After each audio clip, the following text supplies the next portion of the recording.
Mike, but she's been getting paid to do speaking engagements in front of like senior leadership, like at multiple places now. She's talking to Tate, and then someone from Bloomberg, the Bloomberg Heritage or like Bloomberg Department, Digital Accelerator, non-profit reached out to her to talk there. And so I was telling her that she should write some articles and see if she can get them published. And then review it. Finally got it published, then people just sort of started reaching out. They were like, "You're a journalist now, so feel free to do all the journalism you like." And then she was like, "Oh, I'd be really curious to talk to him." I was like, "He's pretty guarded with his time, but maybe I could ask him if he wants to do like a 30-minute phone call." And then she was like, let me see if he's on LinkedIn. She was looking for any of your articles. She was like, "Oh, maybe I'll just reach out to him." And I was like, "Oh, it's pretty safe. It's free to ignore." But anyway, that's what happened.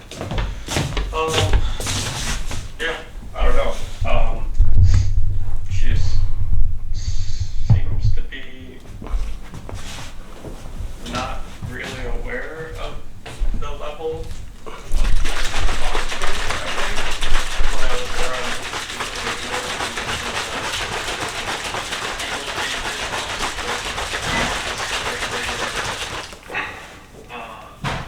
Essentially, the people that were behind the money funnel at some of these organizations, and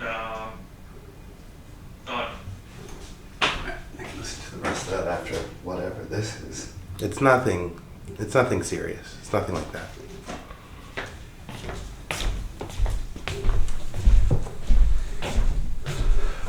Alright, amigo.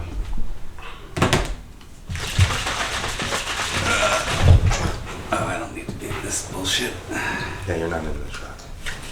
I was when I sat here. Well, you'll be framed out.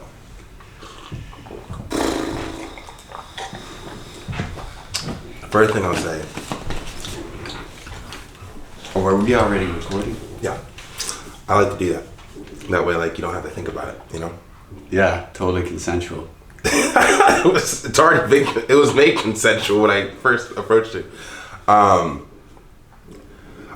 had this great thought yesterday or 2 days ago where it's like, okay, if I'm basically transcribing all relevant moments in life and putting it in the form of like novels, television, movies, and shit like that. The thought that occurred to me a day or two ago was that, yeah, I'm paying attention to the words and the dialogue, but to make a movie, there's a lot more than just a screenplay that's required. There's actually shots and cinematography and shit like that.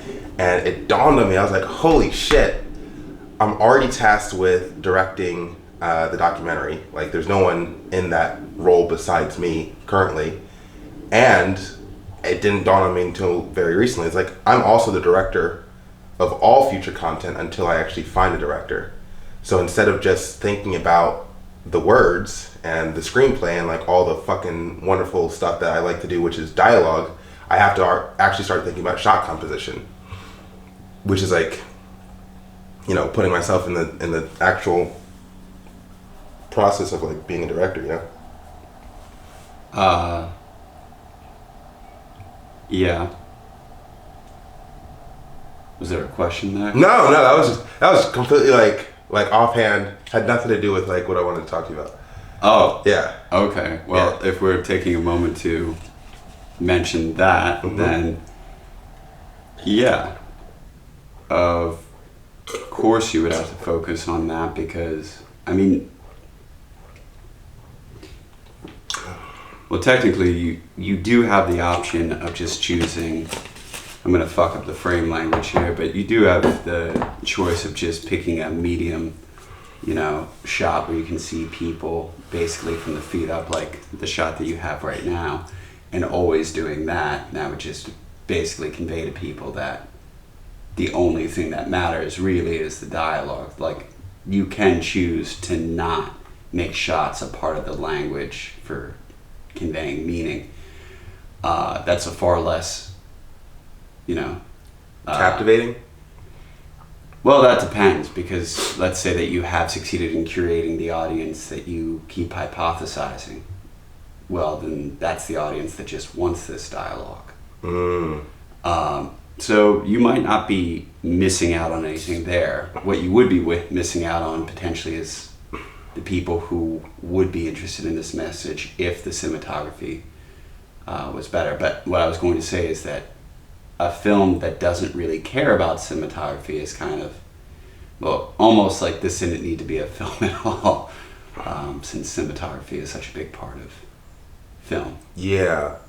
I would say that it's weird to acknowledge, because I've already said it to you before, but I don't know, as time progresses and I see what's going on, mainstream, like actually me making mainstream content will actually be a struggle for me. Like a legitimate struggle. I would need someone to either do it for me or like hold my hand through it. It's very difficult for me. I would imagine so. Yeah? Yeah, I mean, you don't seem to have a lot of ease putting yourself in other people's minds, and that may be because that could be for a number of reasons. It could be because you haven't practiced doing it because you didn't think there was a purpose to it, or it could be because you genuinely aren't good at it. You can't stop seeing yourself enough to see someone else. I'll tell you why. It never seemed fun to do. Like I never saw it as like a fun thing to do. Oh, let me put myself in someone else's shoes. It doesn't seem like a fun thing. One thing I do is if a person's feelings are hurt, I prioritize empathizing.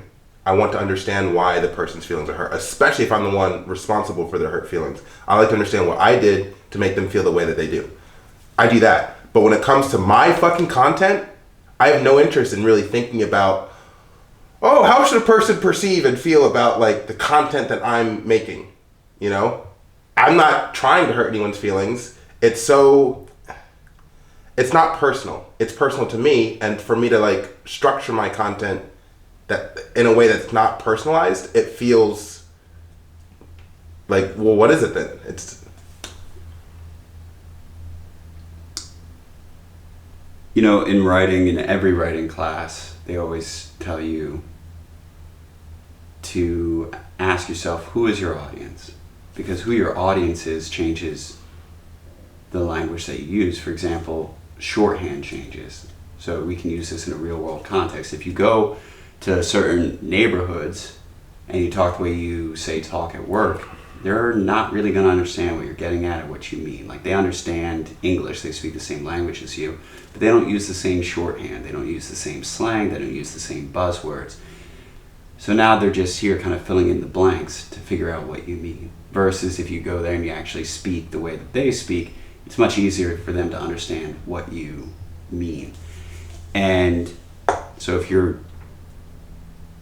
making something with the intention of giving people a particular feeling or communicating a particular idea, you have to be concerned with how they understand the world.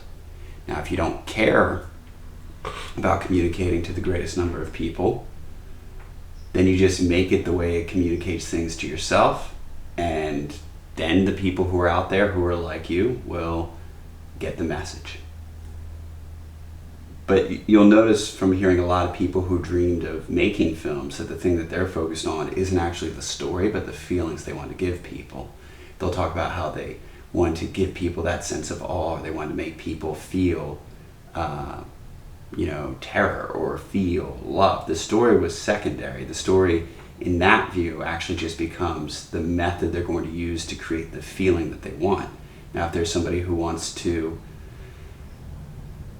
make popcorn films like the Avengers, well, then they need to understand whatever it is Joss Whedon understands about, big, large audiences, so that they can create those feelings that go with popcorn films. But other people are not focused on creating a certain feeling. They're focused on accurately telling a certain story, and people can feel whatever they feel about that. For example, if I'm doing the movie Spotlight, I'm not... Michael Keaton? Mm-hmm. Okay, Mark Ruffalo. Yeah. The point is for me to convey a truthful story, but I have an awareness that the audience is going to think whatever it thinks about this tragic thing. Mm-hmm. That's not really my focus. So, Here's what I see happening if I had to read the future. The physique is elite. We have an elite physique. Yesterday, well, you already know that I started the cut. The cut's like a week, 2 weeks in right now, right? My body is responding like, that whole, as a natural bodybuilder, the only thing I can control is rest, diet, and exercise.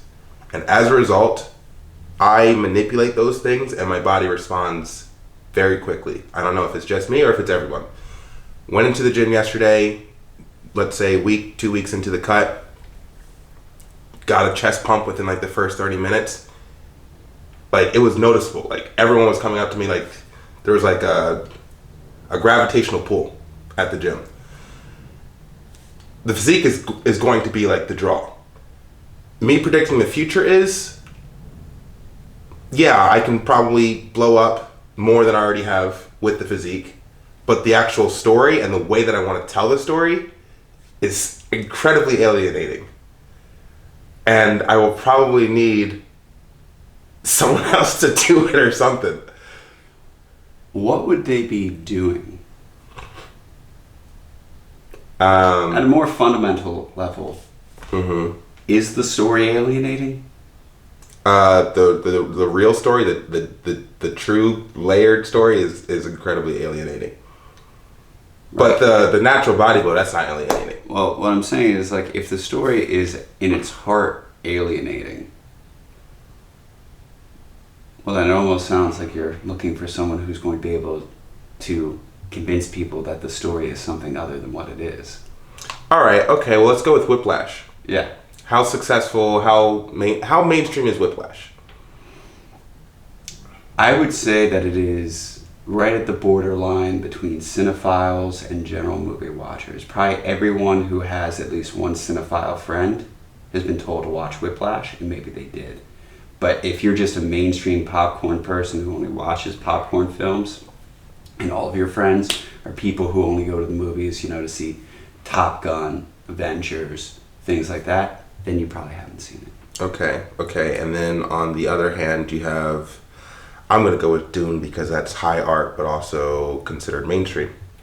It is considered mainstream because it is it's epic and it is a movie event. Okay, all right. So, what if I structured content/story in the presentation of Dune, but still am able to kind of express myself with artistic integrity?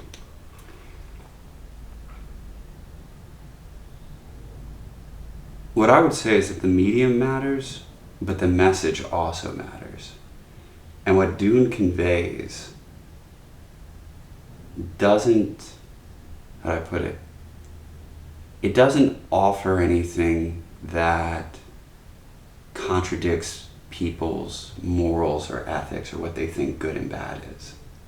And it kind of should, based off of what Frank Herbert's intention was.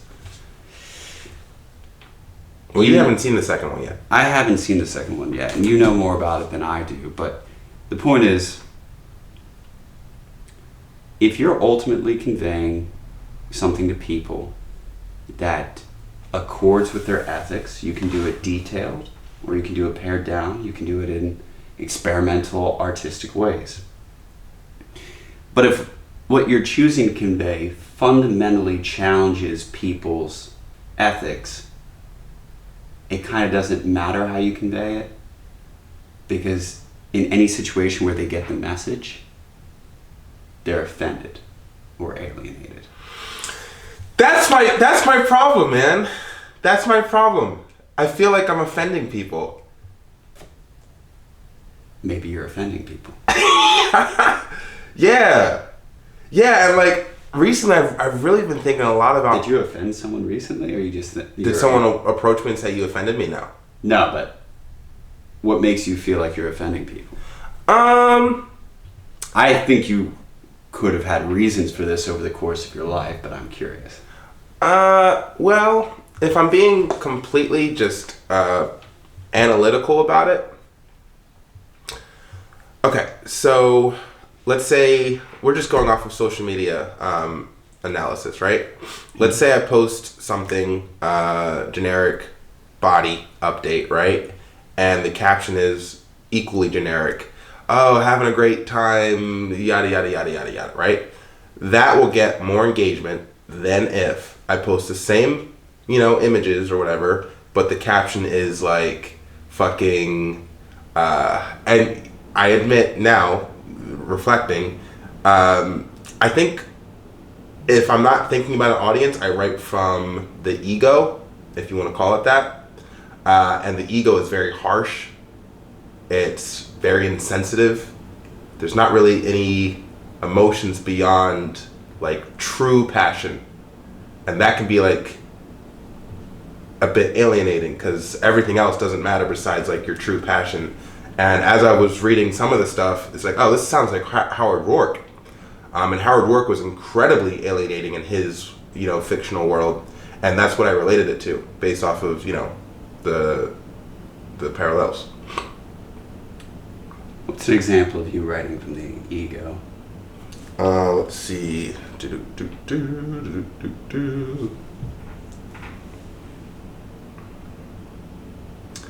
Alrighty. Okay, let's take a moment to consider the scope of my life as experienced as an individual entity on this planet. Women and success. Success achieved in the form of glory. What about my son? It's very normal to have a son. Doesn't feel very exalting. In fact, I would place it within the category of women. I'd say that's fair. My son is a byproduct of my love for women. A good byproduct. A blessing rather than an incurable disease. A curse. Tread those waters carefully. And then success is everything else. What about peace? Moments spent outside on a grassy hill, and the sun is out beaming down on my bare skin, and I'm unable to want for anything. That is a form of success. To me, that is a form of glory. To know that I am complete is the ultimate feeling of victory. But what about everything else? The jobs, the haircuts, the dental appointments, the entertainment, the interactions with other people, everything. How does everything else fit in the scope of my experience? I don't think I have an answer yet. More to reflect on. Hopefully I can help people in the meantime and afterwards even more after I've got it all figured out.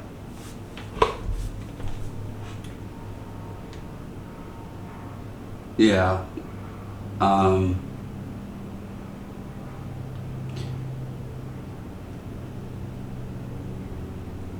A lot of times when you've imagined the future laid out, it all kind of hinges on the idea that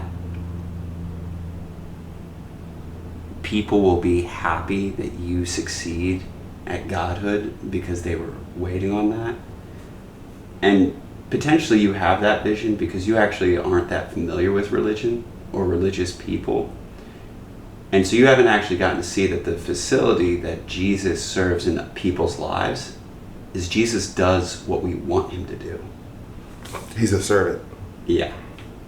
So if I decide that this moral, and this moral are the highest thing that gets you into heaven, I can pick that part out of the Bible. Jesus does what I want him to do. And for all the religion, it ends up being, it gives me the authority to do things I want to do.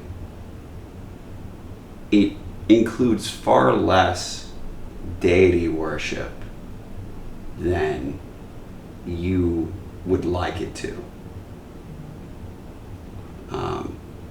And in fact, most believers in a religion, when they meet the person who does submit to that degree, use various synonyms like Jesus freak. Really? Yeah, that person, kind of like Homer Simpson and him dealing with Ned Flanders. Uh-huh. Terms like Bible thumper. Yeah. So even among spiritual and religious people, they don't enjoy the person who lives as if they're still under Xerxes. That's not what religion does for them. All right, well... And so you use, just to finish it, you using terms also like glory. Mm-hmm. A lot of people don't live their life thinking about glory. There's certain subsets, like the guy who's like posting about how we were kings, or has lots of pictures of like lions, or if they're a white boy, it's always things with like Troy. drawings of Spartans in Troy. That's it, yeah. Yeah. Well, yeah. I was gonna say that, like, there are, every once in a while, I've met a small percentage of people that approach me and they get it, you know? And what I love most about it is, like, I've heard one, and they're always young. They're always fucking young. It's very rare that I meet, sometimes I'll meet, like, a 30-year-old who, like, gets it. I don't know what level they get it, but, like, they say that they get it. But typically, the people that articulate their understanding of what I'm doing, they're, like in their teens or early 20s. One kid made me really happy because he said, you know, you're not just Sean Fury, like, I'm also a version of Sean Fury. And I was like, yeah, like, it's like, we're all God. Like, that's the whole message. But it takes a brain, like, I can't give you that message. You have to think that you're capable of, you know, whatever you want to be capable of. I can't give you that. You know, you have to be able to interpret what I'm doing and understand, like, oh, Sean Fury thinks he's great, but I can think that I am as great as Sean Fury. Like, that's the whole message, you know? But, I don't know. A couple of things. One, be careful relaying that story because, again, in other people's heads, an idea that only appeals to 17-year-olds is almost intrinsically a stupid idea. Okay.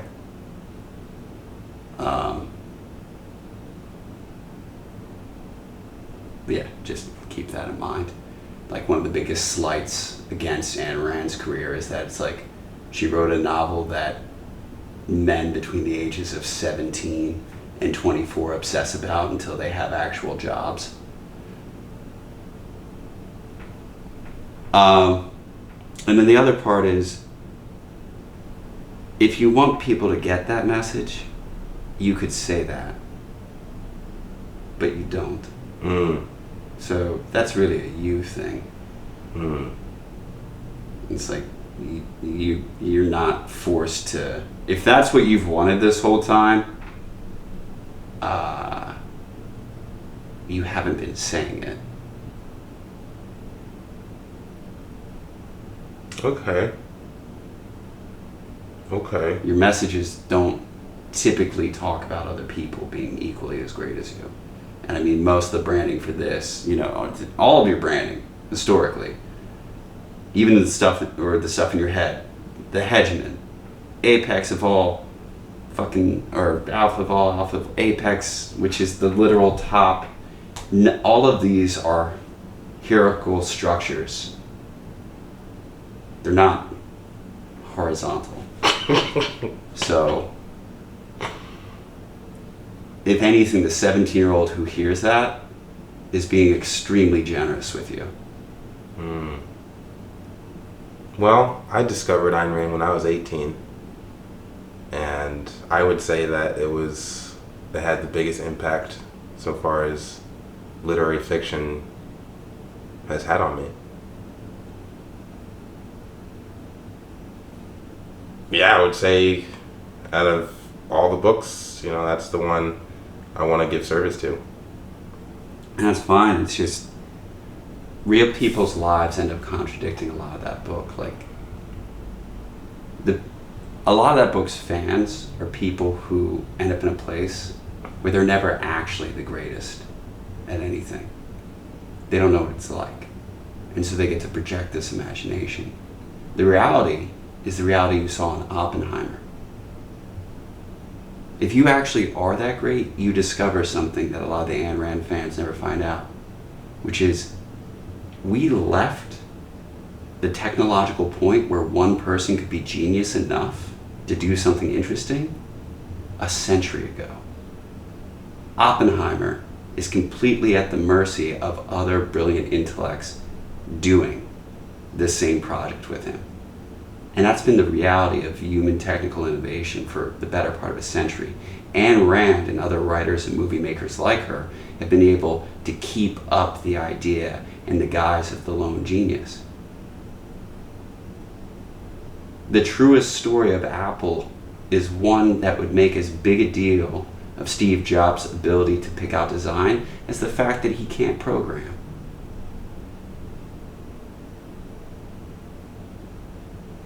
And it would place him in the context of, why do people put up with your abuse?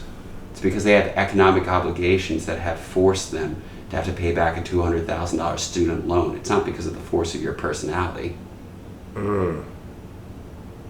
Damn. Well, I feel like I'm gonna be thinking about some shit for a while. Yeah, you go to Stanford and get a degree in data science. There's not a lot of places you can go to pay that loan back.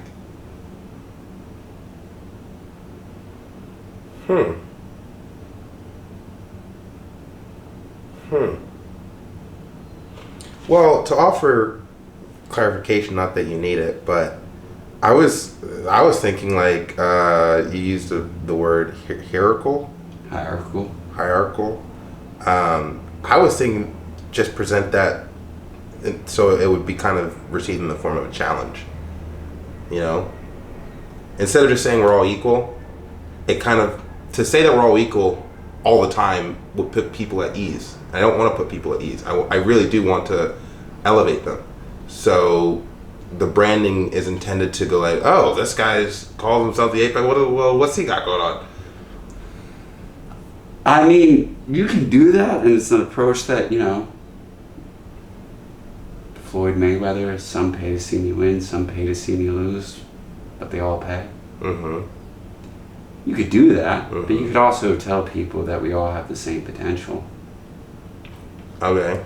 Yeah, I could do both. They haven't achieved that potential. And we don't all have the same potential. But I get what you're saying. Okay, well, see, that's the type of stuff where it's like, that's why I said if a 17-year-old is sitting there with his 17-year-old sister and his two parents, for him to sit at the dinner table and be like, but he's saying we can all be that, and they're like, he literally said we don't all have the same potential. It's, what are you saying, Greg? Are we all going to die before the differences in our potential matter? And there'll be one singular moment where we're all at the same level just because of what are you hearing in we don't have the same potential that makes you think that this guy thinks you can be as good as him? Well, we're talking about genetics. I was just talking about genetics at that moment. Like, we don't all have the same genetics. You know? So if not everyone's getting what you want out of the message, maybe that's a problem with your message. Okay. It's also like, okay, well, then how can we all be Sean Fury if we don't all have the same genetics, if that's where you're going? And the genetics matter clearly to you. Well, maximizing your own genetic potential. So you have to find out what your potential is and then maximize it. But then once you get there will still be people at different levels. Yeah, probably. And that's where, you know, you get into a brave new world. You got the alphas, betas, thetas, you know, epsilons, gammas. So the 17-year-old is misunderstanding you. No, if a person interprets me and goes like, oh, you know, we can all be Sean Fury, which I've heard many times throughout my life, I support that thought. But you don't believe in it. I don't care. It's not important to me. It's like, I'll put it this way. The difference between a person who doesn't believe and who doesn't care to form an opinion in the world of mechanical action is the same. I'll put it this way, okay? And this is ego talking. You watch The Matrix, right? And we agree that Neo shouldn't be the only person to fly. Yeah. There should be other people that are capable of flight. Yeah. That's how I feel. If I'm Neo, I feel like, yeah, I am Neo, and you guys should be able to fly too, for sure. 100%. Yeah, but if we're doing an apples to apples comparison, Mm-hmm. what you just said, flight is the activity, Mm-hmm. everyone should be able to fly. Mm-hmm. Now, in the real world, do you believe everybody will be able to participate in the same activities?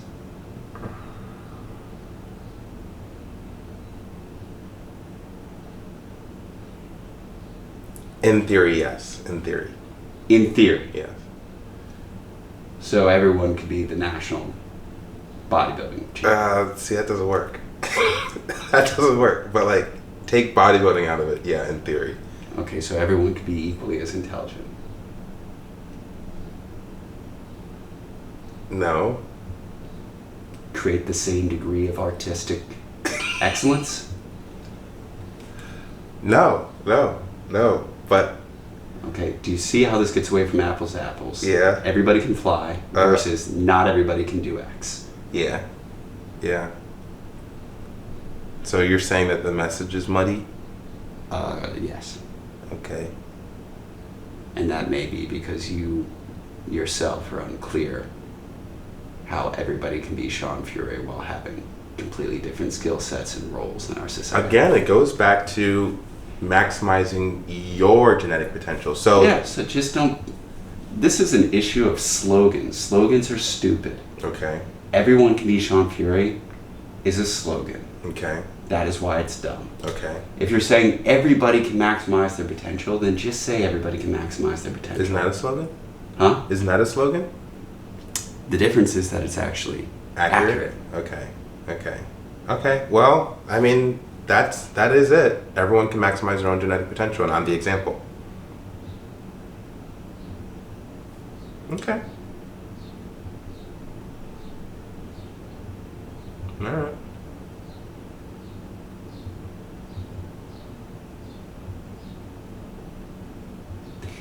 But at the end of the day, your vision is one where hierarchies aren't gotten rid of, so that's part of the spirit of this. Like it's in similar to Ayn Rand, you know? Her utopia is not one where hierarchies are gone. Her utopia is actually the dystopia that Aldous Huxley wrote.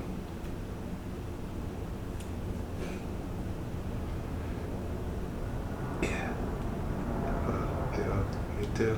Yeah, where everybody is just like, there's this clear potential, everyone achieves it, and then stays in their lane. Yeah. So there's no confusion. I think the closest confusion here is that you don't necessarily like that your vision makes people feel bad. You don't love that because you're not malicious, but it is your vision.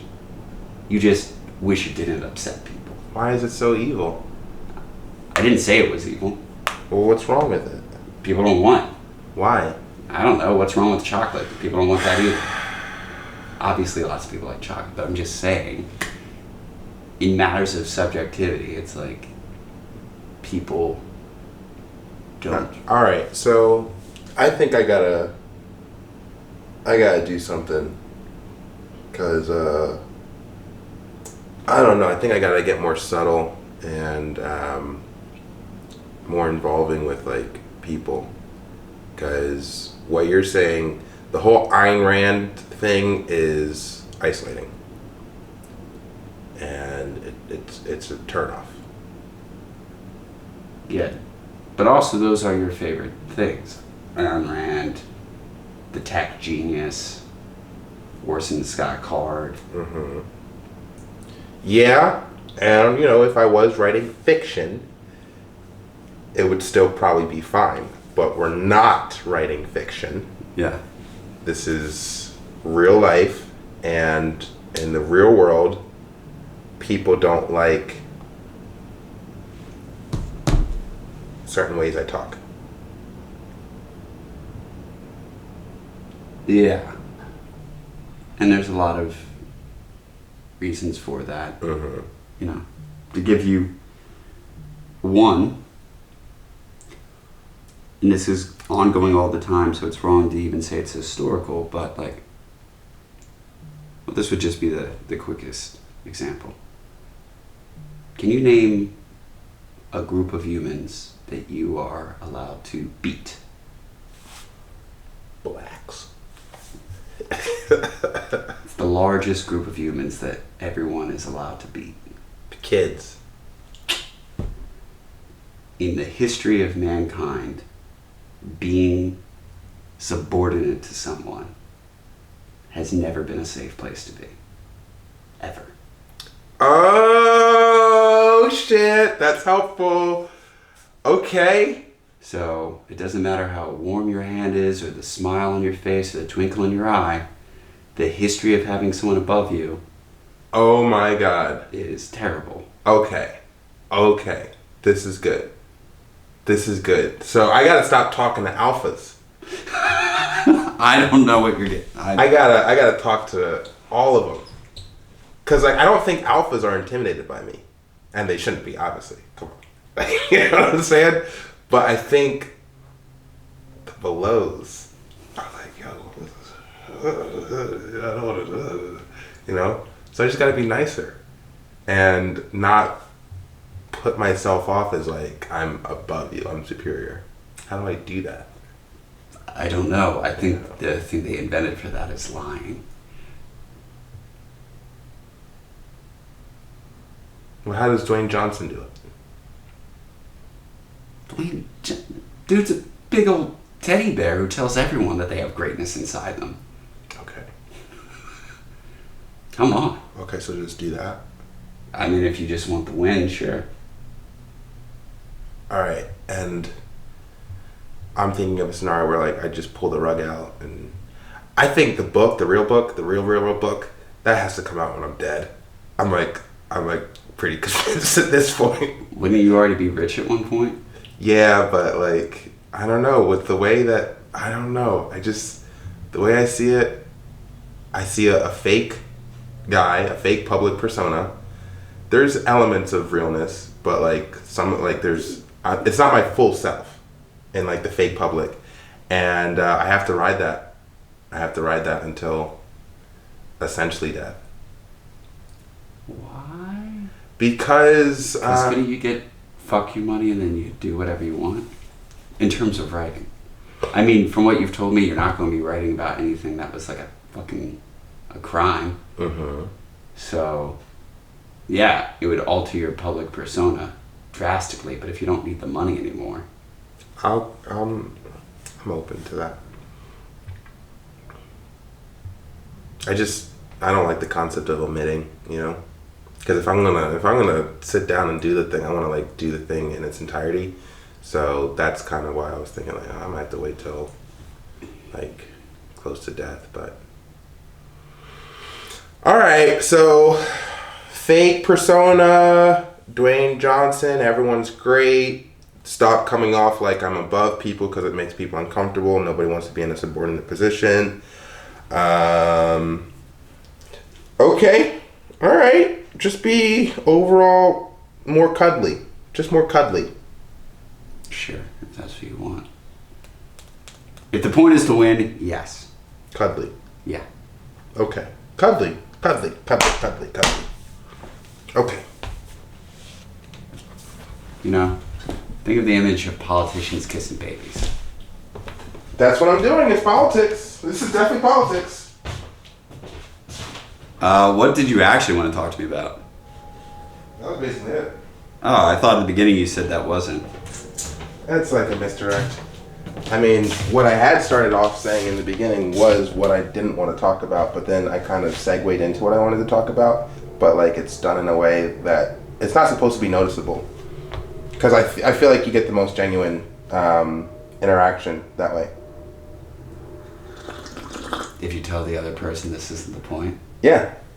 And there was no lie. There was no lie whatsoever. Because when I said it wasn't the point, that wasn't the point. But then it segued.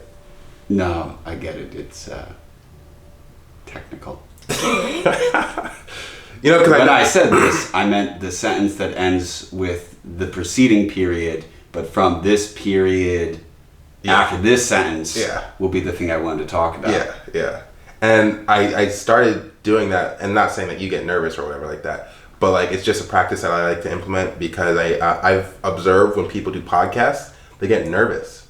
They see the camera getting set up, they see the red light on the camera, and they're like, oh shit, okay, right? So what I like to do, not this doesn't apply to you, but I'm just in the practice of it. I like to hit the record button. We're already recording. We're talking, and then the shit that I wanted to say, I just fuse it into the already present moment. Okay. But yeah, we're done. Cool.